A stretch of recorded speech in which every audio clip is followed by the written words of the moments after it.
Welcome, everybody. The world has gone mad. Small caps are up. Biotech is up. Of course, Ethereum is up. We are going to talk about that. So it's time to get together with the boys to figure out what's going on. My name is Michael Camo. I'm Director of Content for T3 Live, and I'm here with my three best friends in the universe, JR Romero, Derrick Goldensmith, and Sammy Abusad. Three men who have repeatedly made fun of me for bringing up IWM over and over again, but according to the word out there, IWM is one of the most shorted things out there, and now it's going up. Feels like it's part of the whole rate cut scenario. People are now anticipating rate cuts in September. So Derrick, I think we should start with you, because when we were offline, you were talking about how IWM is getting squeezed and everybody's selling down NVDA and stocks like that. So what are you seeing?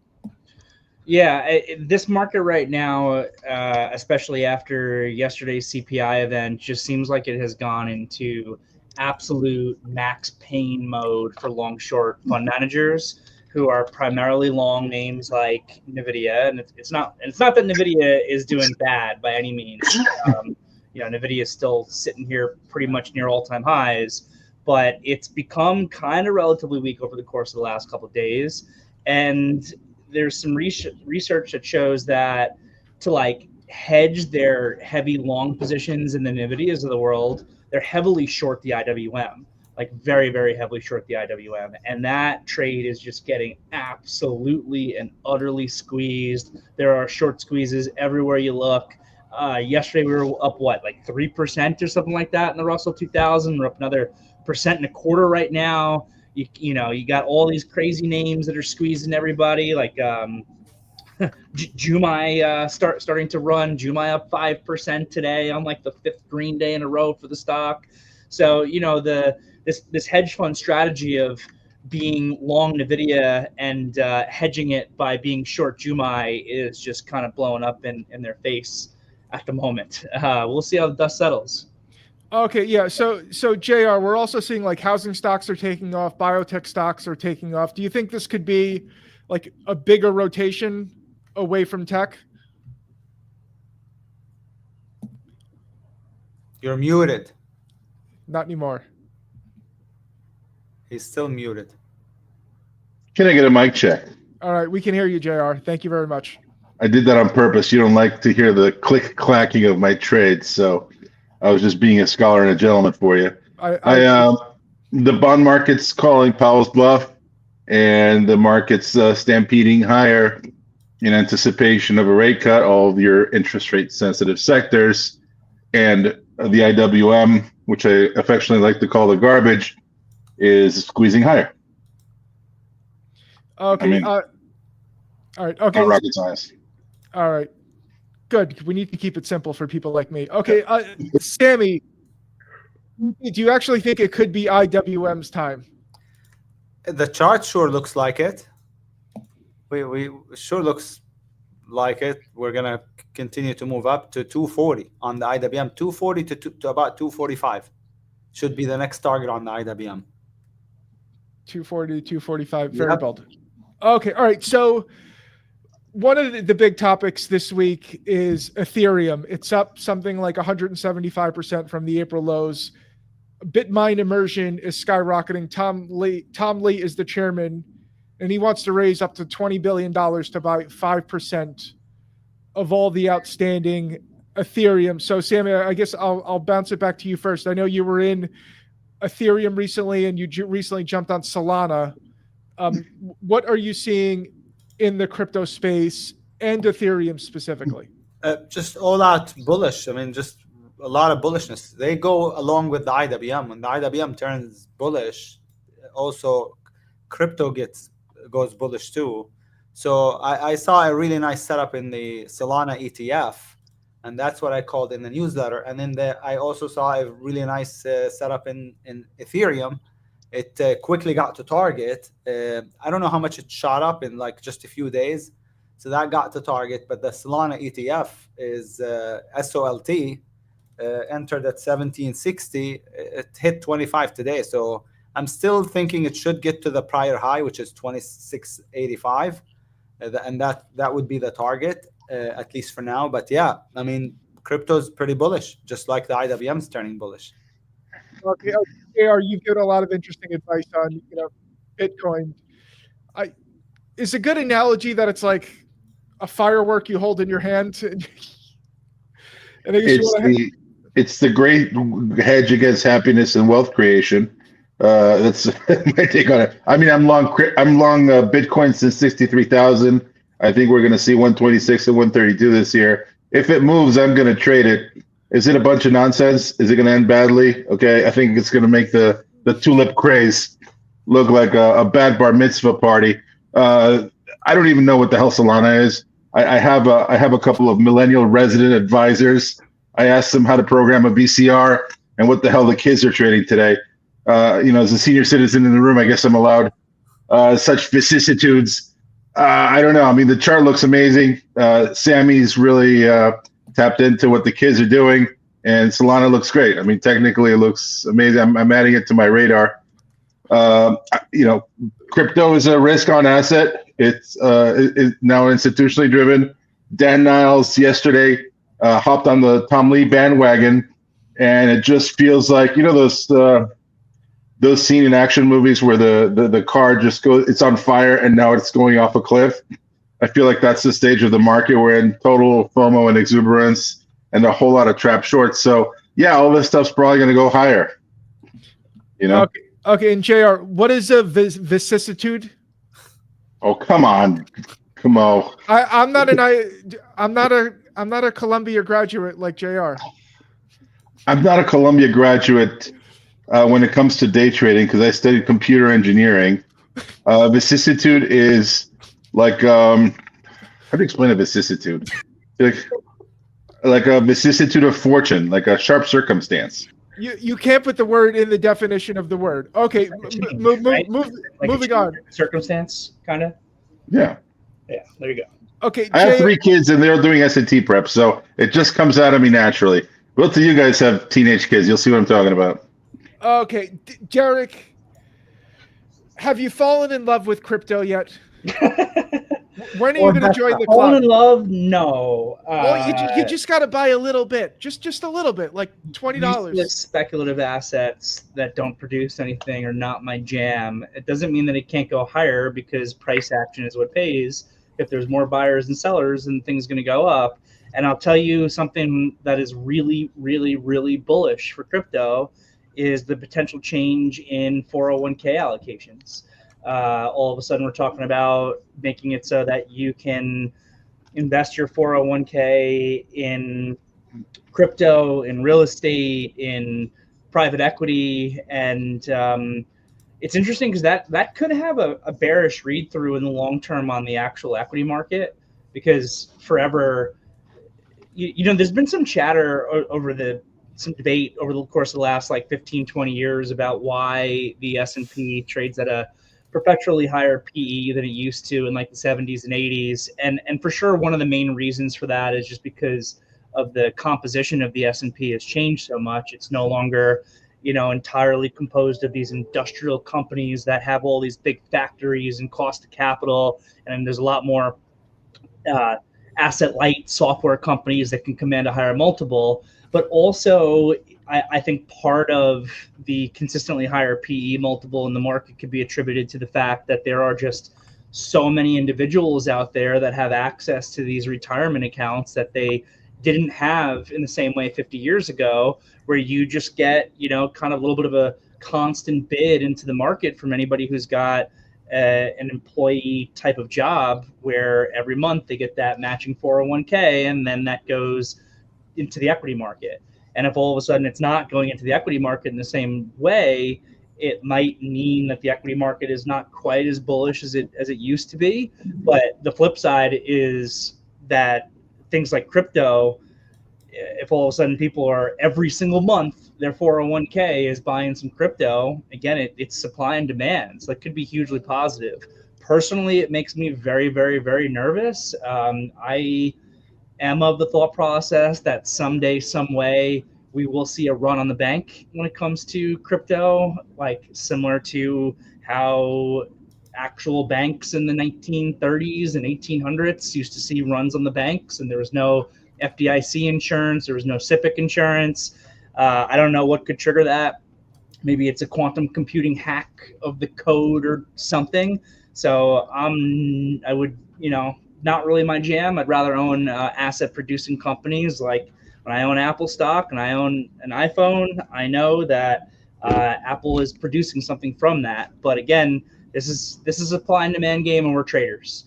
And Ethereum has had a phenomenal breakout. If anything, it looks like it's starting to extend here, where if it can continue higher at the pace that it's been going for another day or two, I would consider looking at that on the short side, just because of the extension mean reversion type of trade. But honestly, it's something I would rather just broadly avoid. Okay. Interesting. I just looked up. So the total market cap for all cryptocurrencies, according to TradingView, is a little over $4 trillion, which is less than a single NVIDIA. So, yeah. It's gonna get interesting if people want to gamble with their 401ks in crypto. That would be very fun. Okay, moving on. So we want to get away from obsessing over the current market so much, because it's like, how many friggin' conversations can we have about the SPY is up 0.1% today and QQQ is up 0.2%. So I want to get into your personalities and how they apply to your trading. So I've had this conversation with Sammy like many times. And so Sammy, I will ask you to repeat yourself, but I know Sammy is this like super pleasant, like happy, cooperative, organized guy. But then I know he has another side that turns on when he's trading, and he turns into more of like a hyper competitive beast. So Sammy, could you talk a little bit about like how your personality leans into your trading style? Yes, I where I grew up and how I grew up, I was taught to not waste any opportunities, to not waste anything. And so when it comes to the stock market, I really don't like, when I see an opportunity, I don't like to let it go to waste. So what that means is I might be really laid back and very chill and waiting for the trade, but once I see the trades come up, I get pretty aggressive. So that's kind of my personality. I'm low key and all of that until the opportunities start jumping out at me, and I don't let them go. I get really aggressive. I start trading a lot of symbols, a lot of shares sometimes. So that's kind of my personality. I also went through some kind of a personality change without being aware of it. I used to be when I first started trading, I used to be risk averse. And I was risk averse in life in general, I would say. And now I'm not. I mean, everybody in my family knows I'm the risky guy in the family. I'm not risk averse anymore. I didn't mean to change my personality at all. It just happened.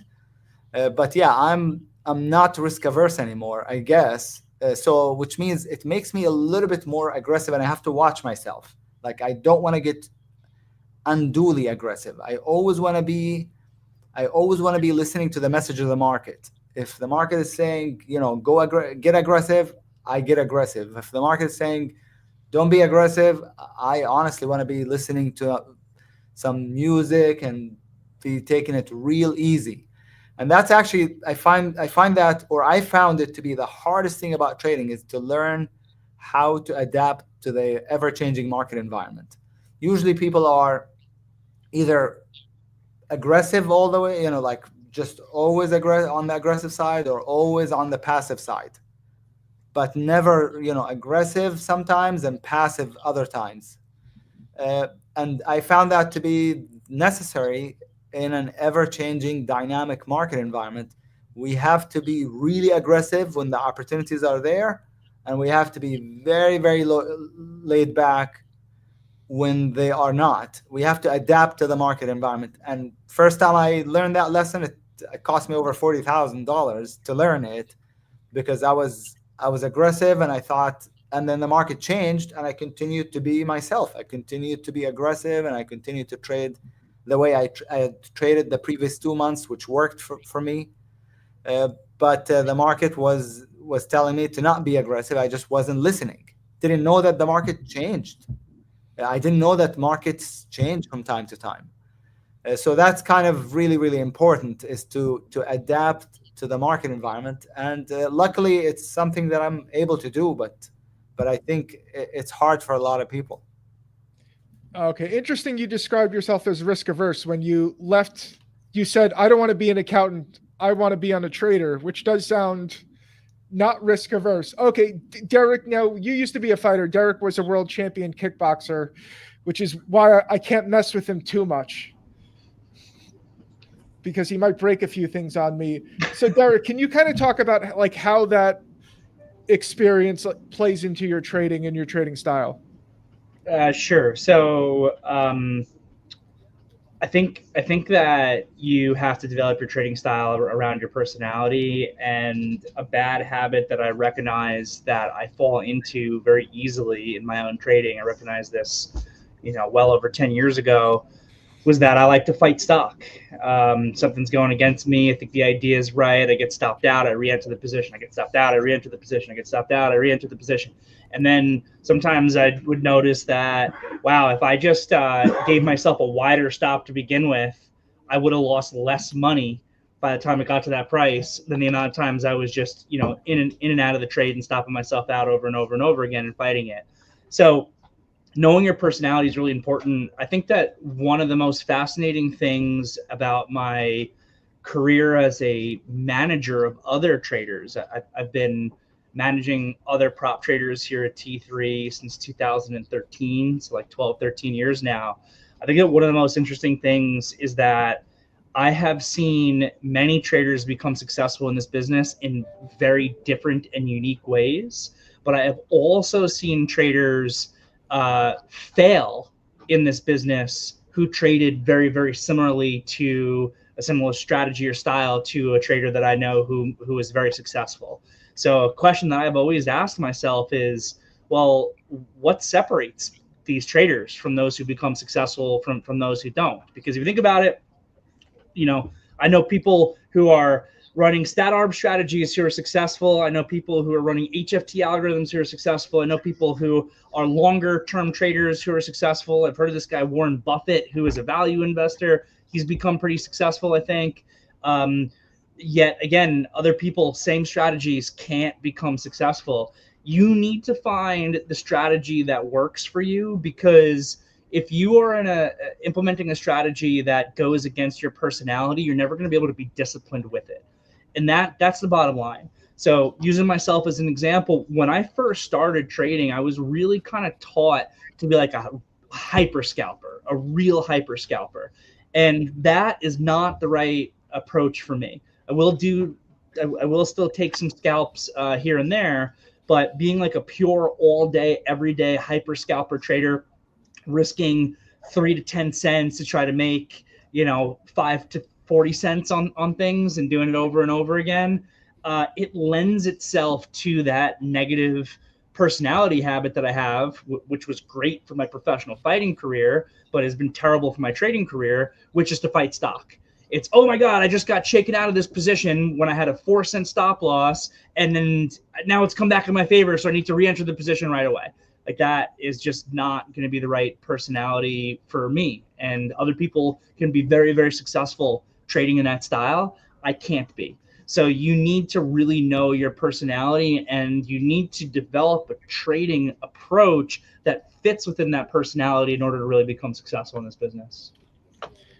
Okay, thank you, Derrick. Okay, JR, on to you. JR, I find very interesting because you're sort of like this encyclopedia of trading, where JR can teach for like hours and hours and hours, and then when he's on the mic, he's like this hyper executor, going at warp speed. So JR, how would you describe your personality? And an encyclopedia of trade. I'm just old.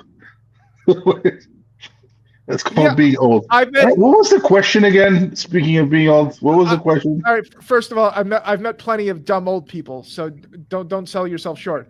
Present. So describe your personality, JR, and tell us how it applies to your trading. I'm a fun-loving guy. I love walks on the beach and outdoor hikes. My personality. Look, there's some common denominators in this business. You got to like competition. You have to be highly competitive. You can't be really risk averse in this business for very long. Humans aren't really designed to head toward the gunfire, and that's really what you're doing as a trader in general, as a merchant, as a businessman. My I'm a bit of a workaholic. I've been always very entrepreneurial, and I'm hyper competitive, and it seems to be a pretty common a pretty common trademark variable amongst all traders. If the zombie apocalypse came out tomorrow, you'd have Derrick and Sammy in a post-apocalyptic dune buggy, raiding villages and trading pelts. You know what I mean? Like, you are who you are, and that it's just how it works. There's a reason these guys are successful in what they do, and it's really a lot of it is tied to personality, to IQ, and to gameness. You have to have a lot of gameness. You know what I mean? Like a desire to compete. So I think those are the main things, the main qualities that I see in most traders. In terms of my trading personality, I like to adapt to what the market's doing. If there's not a lot going on and I'm in a range-bound market, I'm just going to do what the chart says to do.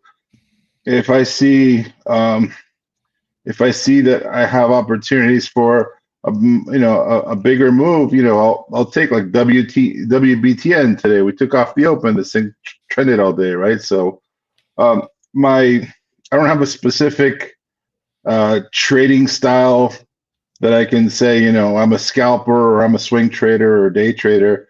I just like to capitalize on opportunities depending on where, what the market's doing. So I think I'm a little bit like Derrick in that regard. Yeah, I don't think I have anything intelligent to say. Okay, well, speaking of intelligent topics, it's time to get to this week's controversy, where I'm going to ask my heroes on the call here, what is your death row meal? If you were sentenced to death, you had one meal left. I'll give you guys a second to think about it by sharing mine. I want fried chicken. I want French fries. I want a regular Coke and a Guinness. And for dessert, I want like one of those giant chocolate chip cookies made in a cast iron skillet with ice cream and hot fudge on it. You're making me hungry, man. So who's going to step up? I can step up to talk about what JR's death row meal would be. We need you to speak for yourself, Sammy. No, I can only speak for JR because I'm pretty sure he wants something beef, brisket, medium rare ribeye, something. I feel so typecast, Kamo. Typecast. Look at Ash in the comments saying, "Don't say Chipotle, Derrick." Why am I the beef guy? Because JR, I like ask you what type of chicken you like, and you say cow. Chicken is what you have when you're in Beijing at 3 a.m. and you're not sure whether what kind of mammal is being served to you. Okay, that's the meal of choice. I'd argue that if you're a place where you're worried about what meat you're getting, you're probably not getting chicken either. Yeah.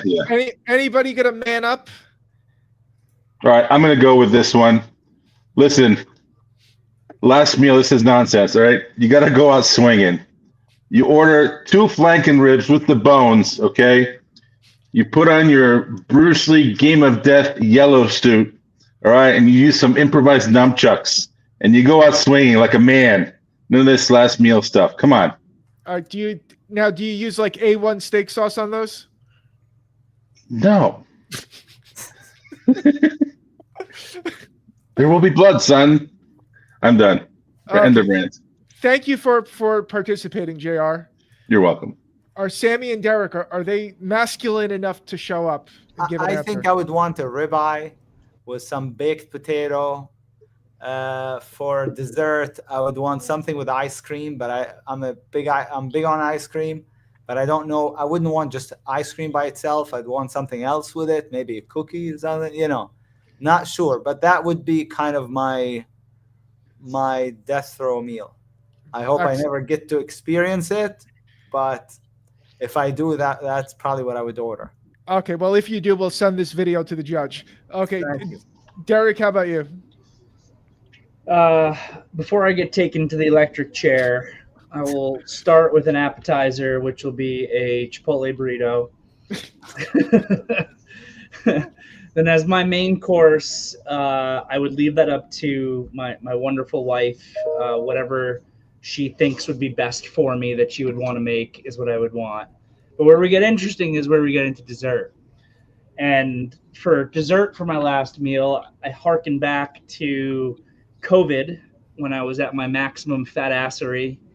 And in COVID, I hit a point where I was going to the store and I was buying double stuffed Oreos and I was buying cookies and cream ice cream and sprinkles. And I was making an ice cream where I would untwist the double stuffed Oreos, put them all in strategically into the ice cream, take the other half that didn't have the white deliciousness on it, crumble that up all on top of it, and then put some rainbow sprinkles on top. So that would be the way that I would go out. And then I feel bad for whoever's got to clean up that electric chair after I'm done sitting in it, because it's gonna be gross.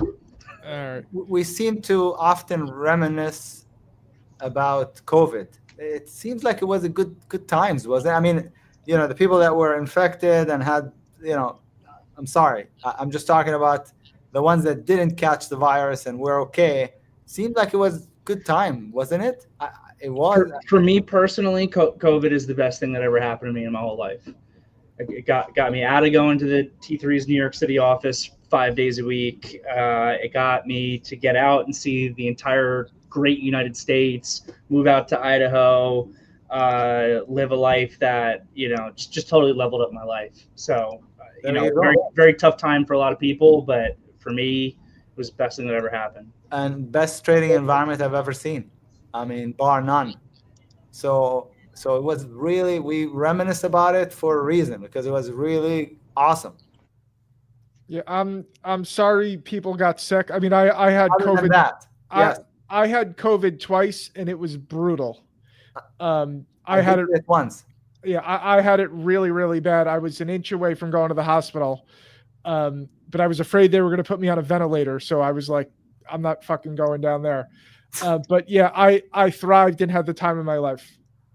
It was introverts heaven.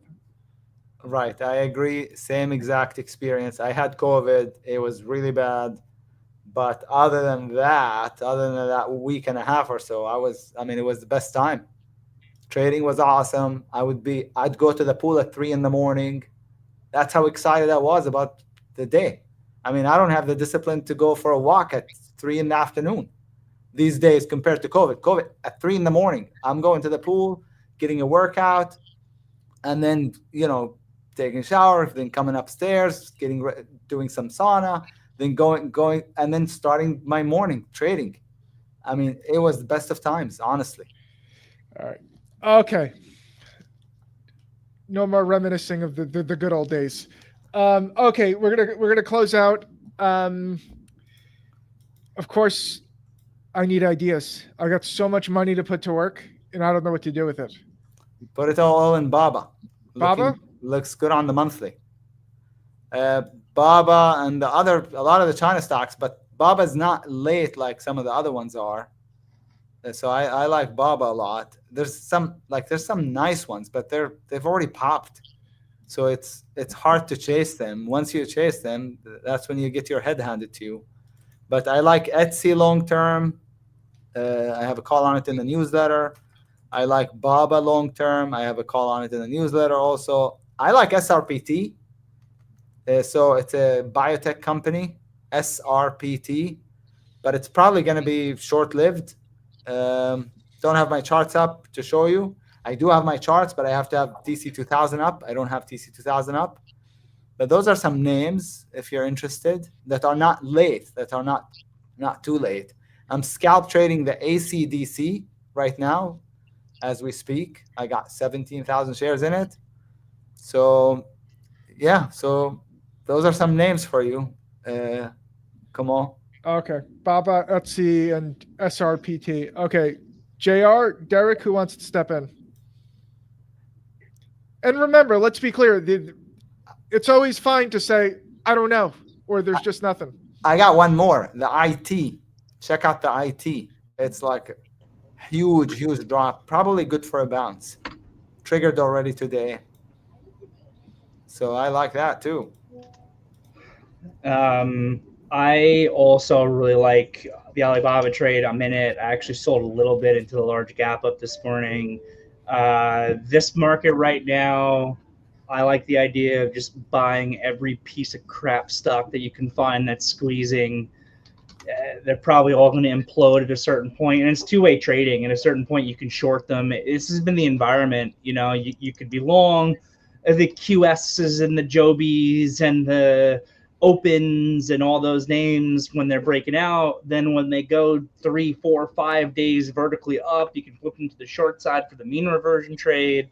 Well, that's just been where the money's been. I'm nervous to communicate any sort of a short setup right now while this market looks as good as it does. If the SPYs were to like really lose 340, might even need to be, 640, might even need to be 636. Then you could maybe look at shorts again because the market looks phenomenal. But if I had any conviction that the market could actually go down, I actually, dare I say, like NVIDIA as a real short here beneath 180. It just has not been participating. I think it's over-owned. Everybody is in it. And right now, going back to what we were saying in the very beginning, we are in an environment right now that is just max pain for the long-short managers. They are long NVIDIA. They're short the IWM. They're short these stocks that are getting squeezed in their faces. And at a certain point, they got no ammo left to buy these NVIDIAs and might even be forced to sell it. If this NVIDIA can really hold below 180, you know, we've had a handful of kind of like false triggers beneath it. If this thing could really hold below 180, it could be breaking its uptrend and give a more significant pullback. It does have earnings later this week, so you have to be careful. So I don't like being long the stocks right now that I feel are over-owned. I would put Palantir in that category as well. Palantir was interesting this morning. I thought there was a chance that with it gapping up to new all-time highs, you could see that classic Palantir momentum come in and take it up to the low 190s. It did not do that. It was relatively kind of weak again early on. It broke lower. My team and I were actually communicating that one, and NVIDIA actually pushing the short side on both of those today. They've worked out pretty well. I just think that these names are too owned right now. If I had any conviction that the market could pull back, then I would want to be long these with size for a big move. Instead, because the market looks so strong, it's more about being strategic and shorting the relative weakness, covering book and profit real quick on those trades when they work out, and then kind of reassessing. Okay. All right. JR, how about you? You like anything? Well, as I was telling my room this morning, the SPX, I wasn't trusting the gap, and I was telling everybody, we need to see a higher pivot low on the hourly hold above the July 31st blow off top and the new base form. So we're in this kind of transitional stage in the market. We've had 4 very strong legs up since August 1st on the hourly. When we're in this kind of area of the market, I have a magical word I like to do as a strategy, and that word is garbage. Okay, I like to trade garbage squeezing that's very volatile. My ticker symbols for today that I traded: ATNF, BSLK. I never heard of any of these people. BTAI, MNTS, SRFM, VOR, WBTN, XFOR. I mean, if my mother saw this ticker list, she'd be very, very upset. You know, this is absolute bottom of the barrel garbage, but it's doing one thing that I like, and it's saying that thing is it's moving. Okay, it's volatile, it's moving, it's ignoring the vicissitudes of the market. Okay, and it's dancing to the crazy methamphetamine infused beat of its own drum. And so when we're late stage in the bull trend, breaking through all-time highs, and we need to consolidate and form a higher hourly pivot low, that's typically what I like to trade. The stuff that's so strong and so out of control squeezy that it's going to ignore all of the technical maneuverings of the market, and that's really what I'm focusing on right now. Okay, cool. Okay, everybody, thank you for joining us. Another fun-filled. We might have to do like a COVID retrospective of what it was like, and how things are different now versus 2019. So, okay, everybody out there, have a wonderful day. Derrick is making love to his Chipotle burrito already. So I think that's wow. So Derrick. So we will say this: Derrick is not lying. He's not lying about his love for Chipotle. Okay, everybody, have a wonderful day, guys. Thank you for joining me. Good luck out there.